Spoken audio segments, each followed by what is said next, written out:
Hello again, Bridgeway families. Hoping that you're enjoying this series as we work towards celebrating Easter this weekend.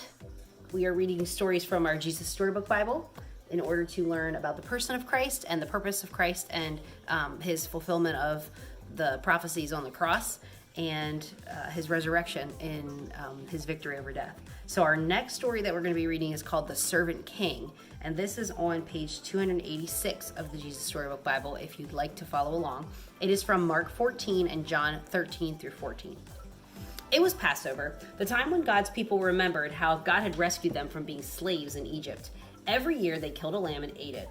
The lamb died instead of us, they would say. But this Passover, God was getting ready for an even greater rescue. Jesus and his friends were having the Passover meal together in an upstairs room, but Jesus' friends were arguing. What about? They were arguing about stinky feet. Stinky feet? Yeah, that's right, stinky feet. Now, the thing about feet back then was that people didn't wear shoes. They only wore sandals, which might not sound unusual, except that the streets in those days were dirty. And I don't just mean dusty dirty. I mean really stinky dirty with all those cows and horses everywhere. You could imagine the stuff on the street that ended up on their feet. You can see some of it in the pictures at the top.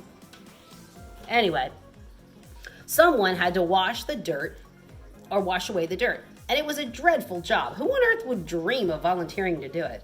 Only the lowliest servant. Well, I'm not the servant, Peter said. Nor am I, said Matthew. Quietly, Jesus got up from the table and he took off his robe. He picked up the basin of water, knelt down, and started to wash his friend's feet. You can't, Peter said. He didn't understand about Jesus being the servant king. If you don't let me wash away the dirt, Peter, Jesus said, you can't be close to me. Jesus knew that what the people needed most was to be clean on the inside. All the dirt on their feet was nothing compared to all the sin in their hearts. Then wash me, Lord, Peter said, tears filling his eyes, all of me.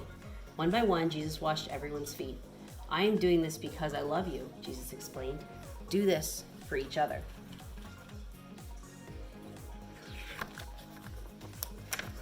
Now, one of Jesus' friends had made a bad plan. No one else knew what the bad plan was, but Jesus knew, and so did Judas. Judas was going to help the leaders capture Jesus for 30 pieces of silver. Go on, Judas, Jesus said, and Judas got up from the meal, left the room, and walked out into the night. Then Jesus picked up some bread and broke it, and he gave it to his friends. He picked up a cup of wine, he thanked God for it. He poured it out and shared it. My body is like this bread. It will break, Jesus told them. This cup of wine is like my blood. It will pour out. But this is how God will rescue the whole world. My life will break and God's broken world will mend. My heart will tear apart and your hearts will heal. Just as the Passover lamb died, so now I will die instead of you. My blood will wash away all of your sins and you'll be clean on the inside, in your hearts.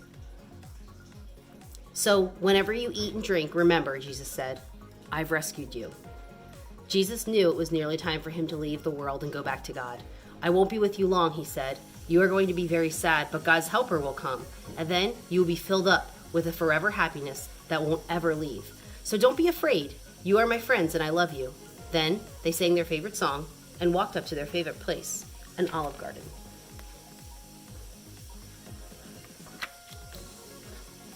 Thanks again for joining us for our video series, and we'll continue with another video looking into a dark night in the garden as our next story.